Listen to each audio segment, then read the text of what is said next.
પ્રકરણ 5 પ્રાકૃતિક પ્રકોપો. ભૂકંપ. સારાંશ.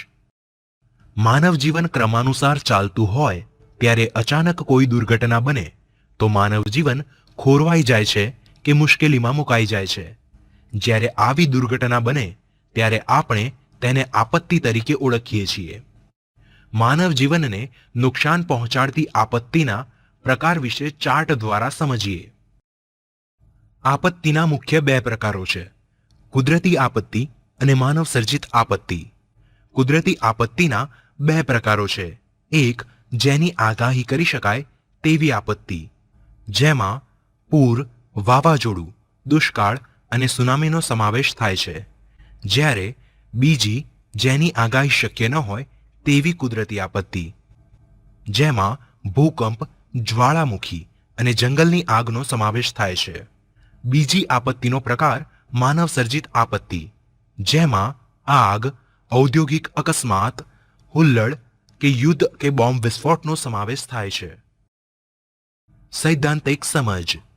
પૃથ્વીના પેટાળમાં થતા ઝડપી ભૂસંચલન અને દબાણને કારણે પૃથ્વી સપાટીનો અમુક નબળો ભાગ આકસ્મિક રીતે વેગથી ધ્રુજી ઉઠે છે, જેને ભૂકંપ કે ધરતીકંપ કહે છે.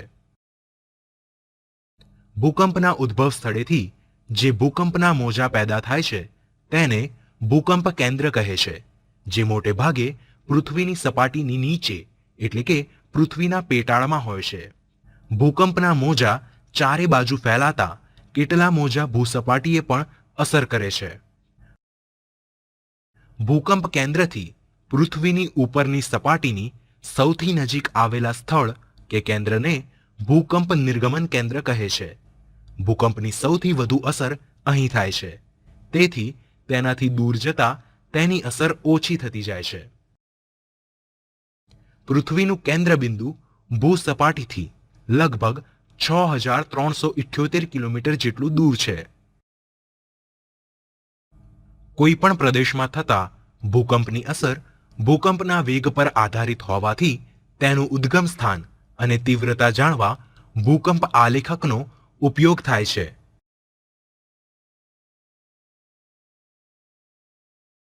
એક, જ્વાળામુખીજન્ય ભૂકંપ. 2, વિભંગજન્ય ભૂકંપ. અને 3, ભૂસંતુલનજન્ય ભૂકંપ. જ્વાળામુખી. સારાંશ. અલાસ્કાના એલ્યુસિયન ટાપુઓ પર આવેલ પૃથ્વીની સપાટી પર રહેલ જ્વાળામુખીનો પ્રારંભિક હિસ્સો અત્યંત દાહક પીગળેલા ખડકો, રાખ અને વાયુઓનો બનેલો છે, જે સપાટીની નીચે હોય છે. જ્વાળામુખીમાં ફેરફારના કારણે બહાર નીકળેલા પથ્થરોથી પર્વતો રચાય છે. સૈદ્ધાંતિક સમજ. જ્વાળામુખી એટલે પૃથ્વી સપાટીના નબળા ખડક સ્તરોમાં પડેલી ફાટ કે છિદ્ર. પેટાળનો ધગધગતો લાલચોળ મેઘમાં વિવિધ કદ અને આકારના ખડક, રાખ, વરાળ અને અન્ય વાયુઓ પૃથ્વી સપાટી પર ધસી આવે છે. મેઘમાની નીચે રહેલા ભારે વાયુઓ મેઘમાને ઉપર તરફ ધકેલે છે અને આ ઉપરના નબળા ખડક સ્તરોની તિરાડો કે ફાટ દ્વારા પ્રવેશેલા પાણીની વરાળ થાય છે. આ જ્વાળામુખી પદાર્થો નીચે પડતા શંકુ આકારના ઢગની રચના કરે છે. જો વરાળ અને વાયુઓનું પ્રમાણ વધારે હોય અને ભૂસપાટી પર સાંકડું છિદ્ર હોય તો ભયંકર વિસ્ફોટ થાય છે. પરંતુ જો વરાળ અને વાયુઓનું પ્રમાણ ઓછું હોય અને ભૂસપાટીની લાંબી ફાટમાંથી પ્રસ્ફોટન થતું હોય તો લાવા ધીમે ધીમે બહાર નીકળી પથરાય છે. માઉન્ટ એટના અને સ્ટ્રોમ્બોલીના વિસ્ફોટો નિહાળનાર અને વિસુવિયસના મુખની મુલાકાત લઈને પૃથ્વી પરના મંતવ્યો પ્રકાશિત કરનારા કિર્ચરે તેની કેન્દ્રીય આગ માટે સલ્ફર, બિટ્યુમિન અને કોલસો સળગવા જેવા જુદા જુદા કારણો દર્શાવ્યા હતા. જ્વાળામુખીના પ્રકારો. 1, સક્રિય જ્વાળામુખી. મેગ્માટિક વોલ્કેનોને વર્ગીકૃત કરવાના યોગ્ય માર્ગ કે જેમાં તેનું સમયાંતરે ઇરપ્શન કરવામાં આવે છે, જેને સક્રિય જ્વાળામુખી કહે છે. દાખલા તરીકે ઇટાલીના જ્વાળામુખી. 2, સુષુપ્ત જ્વાળામુખી. જે જ્વાળામુખી ફાટે ઐતિહાસિક સમય વીતી ગયો હોય તેને સુષુપ્ત જ્વાળામુખી કહે છે. દાખલા તરીકે ફ્યુજિયામાં આવેલો જ્વાળામુખી. 3. મૃત જ્વાળામુખી. જે જ્વાળામુખી એકવાર ફાટ્યા પછી ક્યારેય ફરી થતું નથી તેને મૃત જ્વાળામુખી કહે છે. દાખલા તરીકે સ્કોટલેન્ડમાં થયેલ એડિનબર્ગ. ભારતમાં અંદમાન અને નિકોબારના દ્વીપ સમૂહમાં જ જ્વાળામુખી આવેલો છે. જ્વાળામુખીનો વિસ્ફોટ જે પ્રદેશમાં થયો હોય ત્યાંના સ્થાનિક વિસ્તારમાં ભયંકર જાનહાનિ થાય છે. બીજી બાજુ જોઈએ તો જ્વાળામુખીથી ઘણા ફાયદા થાય છે. લાવા પથરાતા જમીન ફળદ્રુપ બને છે. જાવા અને સુમાત્રાની લાવામાંથી બનેલી જમીનોમાંથી સારી ખેતી થાય છે. તેમજ જ્વાળામુખીના ઢોળાવો પરની પોટાશયુક્ત માટીમાં ખેતી દ્વારા પુષ્કળ પાક થાય છે. આવા વિસ્તારના ગરમ પાણીના ઝરામાં જંતુનાશક દ્રવ્યો હોવાથી ચામડીના રોગમાં અસરકારક નીવડે છે. જ્વાળામુખીના કારણે પારો, એન્ટીમની, સીસુ, જસત, ટંગસ્ટન, કલાઈ વગેરે ધાતુમય ખનિજો મળે છે. ઉપરાંત જ્વાળામુખી નળીમાં લાવારસ ઠરતા અને કાર્બન ઉપર દબાણ આવતા સમય જતા તેમાંથી હીરા બને છે. જ્વાળામુખીમાંથી ફેંકાતા વિખંડિત ખડક પદાર્થોમાંના નાના પથ્થરો લાપીલી તરીકે ઓળખાય છે. તેને મનગમતો ઘાટ આપવાથી તે ખૂબ ઉપયોગી પુરવાર થાય છે. જ્વાળામુખી થવાના કારણો: 1. પૃથ્વીના પેટાળનું તાપમાન. 2. પ્રવાહી મેઘમાની ઉત્પત્તિ. 3. વાયુ અને વરાળનો ઉદ્ભવ. અને 4. મેગ્મા એટલે કે લાવારસનું ભૂસપાટી તરફનું ઉદ્વહન. સુનામી. સારાંશ. સુનામી જાપાનીઝ ભાષાનો શબ્દ છે. ત્સુ એટલે બંદર અને નામી એટલે મોજા.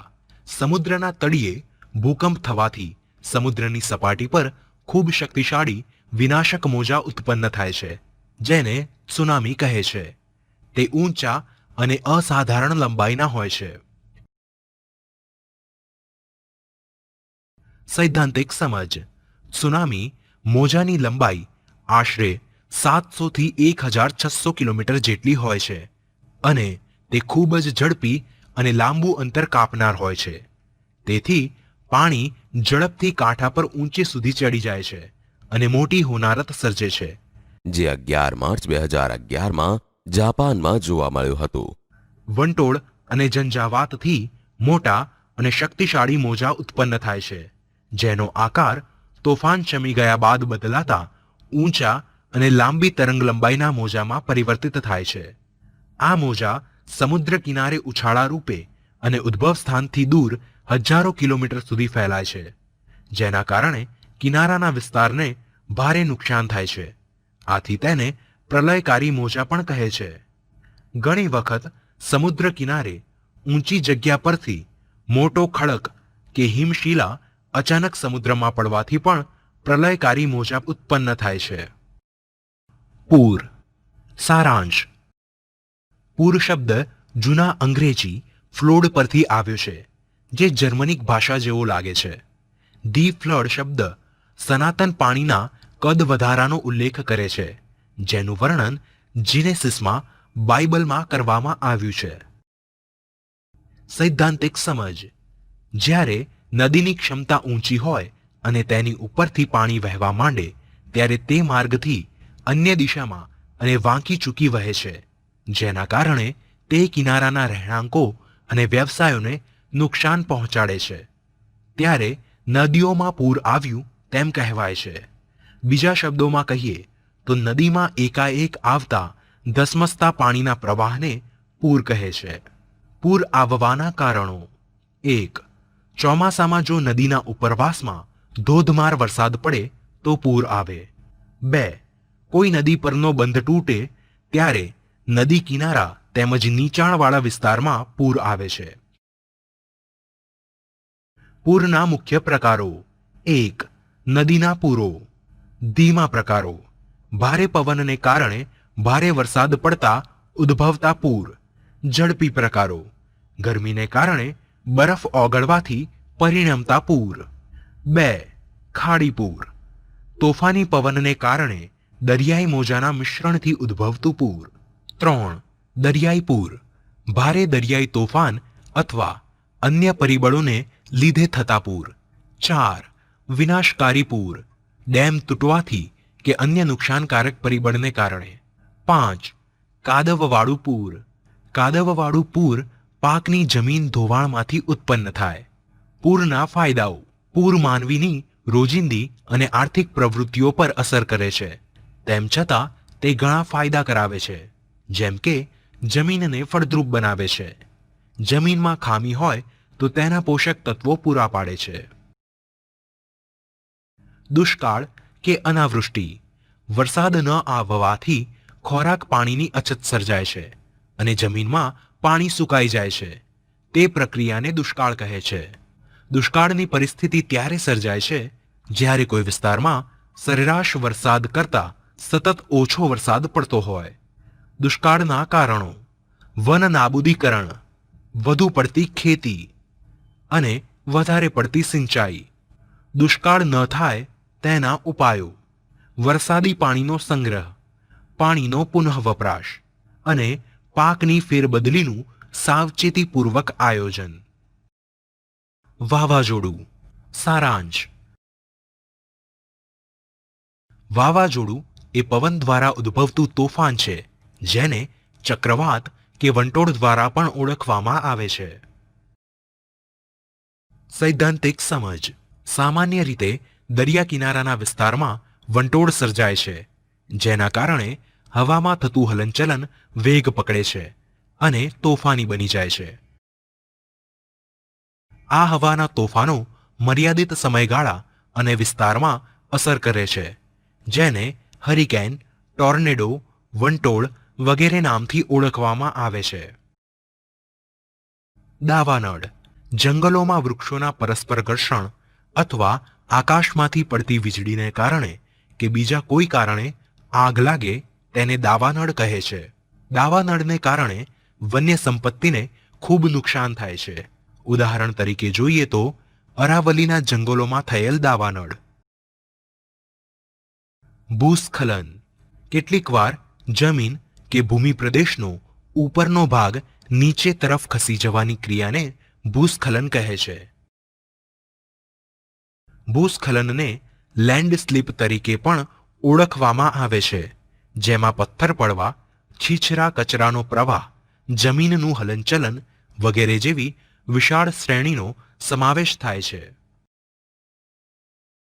આ એક ભૌગોલિક ઘટના હોવાથી અતટીય દરિયાઈ અને તટવર્તી પર્યાવરણોમાં થાય છે. પૃથ્વીનું ગુરુત્વાકર્ષણ ભૂસ્ખલન માટેનું પ્રાથમિક ચાલક બળ છે. કારણો. હિમનદીઓનું ઓગળવું, ધરતીકંપને કારણે ઢાળ અસ્થિર બનવાથી અને જ્વાળામુખી ફાટવાથી. વિદ્યાર્થી મિત્રો, આ પ્રકરણ અહીં સમાપ્ત થાય છે.